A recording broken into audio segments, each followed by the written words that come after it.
Este martes 13 de octubre, la Unidad de Inteligencia Financiera y Omar García Arfuch informaron sobre el bloqueo a cuentas de 1.352 personas relacionadas con 14 grupos delictivos en la Ciudad de México.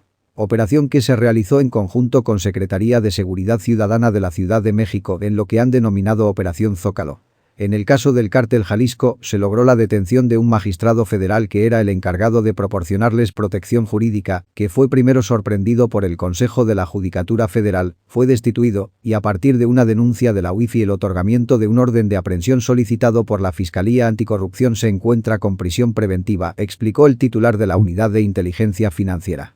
También señaló que los recursos, previamente congelados, no son reclamados, por lo que permanecen en el sistema financiero. Ejemplificó el caso con una cuenta abandonada por $2 millones. Nos hemos topado con cuentas vinculadas con este grupo delictivo que después de que se vencen los plazos para el proceso de juicio de amparo o la garantía de audiencia y nadie reclama, particularmente hemos encontrado una cuenta de $2 millones, en otras cuentas de 80 millones de pesos que no son reclamados por nadie, en ese momento permanecen en el sistema financiero, detalló Santiago Nieto. Al ser cuestionado sobre las operaciones del Cártel Jalisco Nueva Generación en la capital del país, el secretario de Seguridad Local dijo que no se tiene conocimiento sobre denuncias de presuntos extorsionadores en el centro histórico relacionados con el grupo liderado por el Mencho.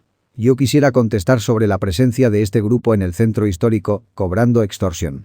La Secretaría de Seguridad Ciudadana, ni la Fiscalía General de Justicia tenemos un solo indicio o denuncia de que este grupo esté cobrando extorsión, precisó García Arfuch.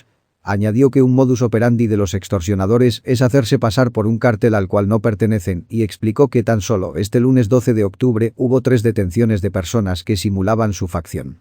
Una cosa es que llegue alguien y comente que está cobrando extorsión a nombre de ese grupo delincuencial, y otra muy diferente es que sea ese grupo.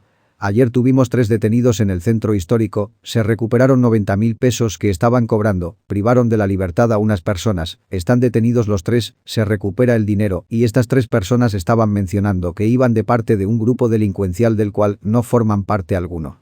Es decir, son 3 delincuentes independientes que vieron una oportunidad, actuaron y fueron detenidos momentos después, explicó. El pasado 2 de junio, la Unidad de Inteligencia Financiera informó el congelamiento de 1939 cuentas bancarias de empresas y personas vinculadas al Cártel de Jalisco Nueva Generación, como parte del operativo Agave Azul. Reportes de prensa señalaron que al menos 3 personas, incluida Erika González, la cuñada del Mencho, promovieron amparos para acceder a los recursos. Las autoridades esperan que se reduzca el nivel de violencia de las organizaciones criminales que operan en la capital del país. Además, esperan identificar a prestanombres y empresas vinculadas con las organizaciones criminales. El secretario de Seguridad Ciudadana indicó que hay ciertos grupos delictivos de la Ciudad de México que están debilitados, hay servidores públicos involucrados y algunos ya fueron detenidos, lo cual incluye de diferentes niveles e instituciones, también han detenido a policías.